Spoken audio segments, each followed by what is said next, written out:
जो प्रदोष व्रत मंगलवार के दिन पड़ता है वह प्रदोष भौम प्रदोष व्रत या मंगल प्रदोष व्रत कहलाता है।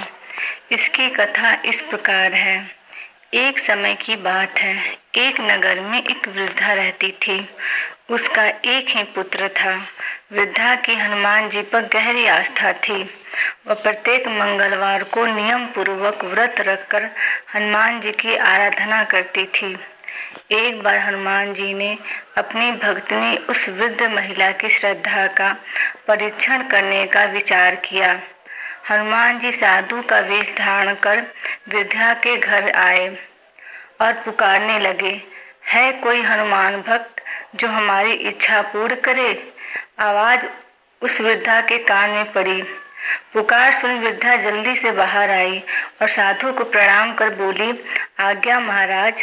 हनुमान वेशधारी साधु बोले, मैं भूखा हूँ, भोजन करूँगा, तुम थोड़ी जमीन लीप दो।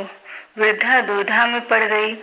अंततः हाथ जोड़कर बोली, महाराज, लीपने और मिट्टी खोदने के अतिरिक्त आप कोई दूसरी आज्ञा दे, मैं अवश्य पूर्ण करूँगी। साधु ने 3 बार प्रतिज्ञा कराने के पश्चात कहा, तू अपने बेटे को बुला, मैं उसकी पीठ पे आग जलाकर भोजन बनाऊंगा। यह सुनकर वृद्धा घबरा गई, परंतु वह प्रतिज्ञाबद्ध थी। उसने अपने पुत्र को बुलाकर साधु को सौंप दिया। वेशधारी साधु हनुमान जी ने वृद्धा के हाथों से ही उसके पुत्र को पेट के बल लिटवाया और उसकी पीठ पर आग जलवाई।